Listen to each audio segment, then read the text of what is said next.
Now, to, of course, get into that conversation, and share the financial implications, the likely financial implications or economic implications of this protest, we have joining us Segun Shopitan, who's here to help us x-ray that angle to it.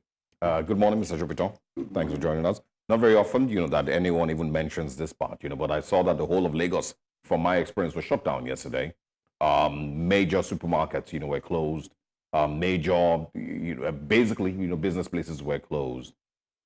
If that's the same thing with the whole, country, what does that mean in just one day of a protest, and what could that, mean? Well, I mean, look, it's a loss of productivity, and we have to recognize that productivity is. Hold on. We seem to have like a breaking story from the Federal Capital Territory. Emmanuel Bagudu, go ahead. What's going on over there? Tear gas. Instead of shooting tear gas up, they are facing us direct as if they are fighting war.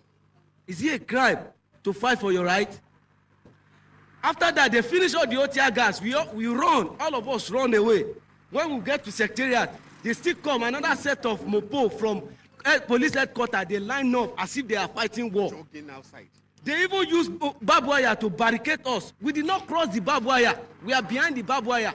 And they still cross from the barbed wire, start shooting us. Is it a crime? Ademola? Yes. Yeah? Ifekoya? Yeah. Thank you. Emmanuel Bagudu, just to double check, because we didn't get the beginning of that interview, what exactly happened to that man's face, and who inflicted the injuries on his face? Okay, we're hoping that we'll hopefully reconnect with Bagudu, but that didn't look good. That was very heart-wrenching. Obviously, he's inferring from the conversation that we had that security operatives had been attacking them because they're trying to exercise their right to protest. But like Osage said at the beginning of the conversation, it's terrible. It's terrible to the Nigerian citizens. It's also terrible for our economy because businesses have been shut down. Absolutely. Now for the second day. Give us a picture of what this means, the financial implication of it. So yesterday, the stock exchange reacted, of course, because a lot of the activities there are electronic. The stock exchange was open. But then it lost 258 billion in market capitalization yesterday. So that's an indication as to how the market is feeling about this. The markets do not want the disruption, and it's definitely affecting businesses. Another way to look at this is to just do a simple calculation of what our GDP is as a country. Yeah.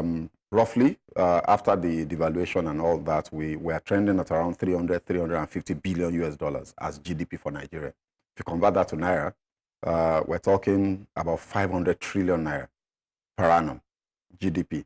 So break that down 365 days. It means that technically we've lost about 1.4 trillion Naira in productivity yesterday, in productive activity.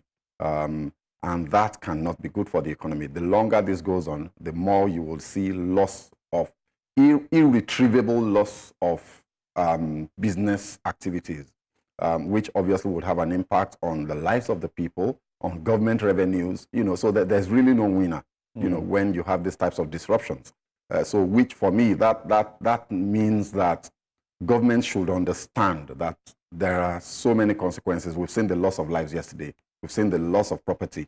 It will cost money to replace those properties. The lives that were lost, no amount of money can replace them. That's somebody gone for good. So the quicker government responds to these demands and puts this to an end, the better. Because, there really isn't any winner. Even if at the end of the day, we do get the demands, that people have put out there, addressed, right. We've still lost it.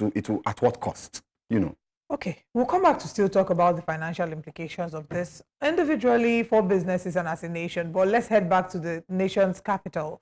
We have Emmanuel Bagudu, who's on standby. And Emmanuel, you had interviewed a young man earlier who had a plaster on his face. He had shared how security operatives were shooting directly at them rather than shooting into the air. I'd like to please ask, do you have an idea what happened to his face, one? Two, also, what were they shooting at them? Was it tear gas? Was it live ammunition? What exactly happened? Yes. It's all about stories about hostility by police officers attacking unsuspecting citizens, protesters with tear gas. Now I have, from the aftermath of what happened yesterday, I have a victim here who actually is, I confess that after witnessing this yesterday, he still had reasons to witness it again this morning, despite being injured. Maybe you listen to him here. Oh, like yesterday, when we proceed from National Stadium here, going down to Eagle Square, even police, two Ilos police are escorting us down there. So on getting to the place, we are like, okay, trying to organize ourselves so that somebody should come and address us and talk to us.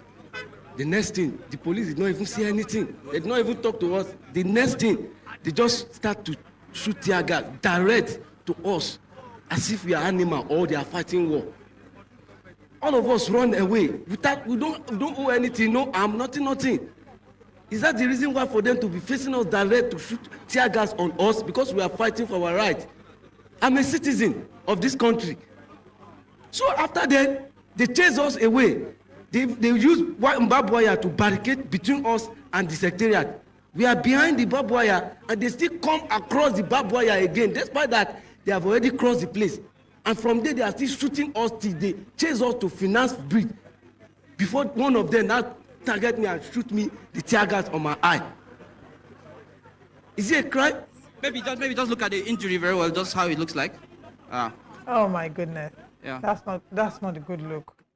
I'm so sorry. I hope that he's getting checked and that he goes to the hospital and has this checked out. And Emmanuel Bagudu, please do stay safe as well. We look forward to getting more updates from you in the subsequent shows this morning. Thank you for joining us. We have Joshua, who's also on standby. Okay, all right. We don't have him yet. We're sure that maybe the next guests will, the next anchors will have him. But you've seen what's happening. What message is this communicating to the international community, especially because we're a country that's constantly talking about looking for foreign investment? What message are we sending with this? Instability, political instability is never a good thing for the investment climate and business environment. And, nobody will see this and want to come here to do business. So it's good to fly around the world and ask people to come here and invest their monies. But if you can't run your country in a manner that will prevent this type of breakdown of law and order, it sends a very, very disturbing signal. And bear in mind also that these protesters appear now to be under attack from instruments of state. So what does that say with regards to the rule of law, which is a fundamental requirement for business investment? Nobody's going to bring hundreds of millions of dollars or billions of dollars or billions of naira into an environment where the police can wantonly attack protesters with lethal force without consequences, because that will put them, will raise the question in their minds, what will happen to them if they have a dispute, some sort of a business dispute with someone? Can this police help them, get their rights, and all of that? So the messaging is very bad. The optics are not good. Yeah. And I think that the government has to step in.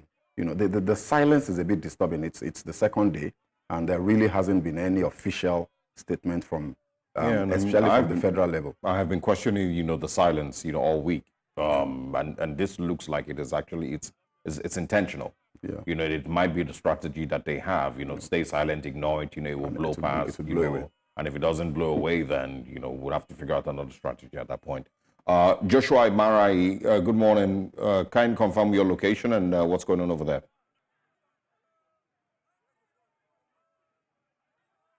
Business district in Abuja, particularly the 3-arm zone. I'm standing directly on the road that leads to the National Assembly and the presidential villa. Everything seems normal here. Clusters of security men scattered around town. I think they doubled down their efforts. And the amount of security men here, they are times 2 of what we saw here security has been beefed up. Policemen particularly are on standby. You could see them clenching to one canister or two of tear gas. The entire activity here, it seems normal for now. We've not seen any protester here, and we've not seen any individual come out of their houses. But however, businesses here are on lockdown. The only essential services available are those who sell foods. Particularly banks in this area are shut down. Offices in this area are shut down. Security men have besieged the area. Okay, pretty interesting, and I hope that it stays calm, all through. Was there any activity there yesterday? Yeah, the activities here were intense yesterday. The showdown happened right here, where the man who testified earlier that he was locked in a barbed wire and assaulted by officers of Nigerian police force.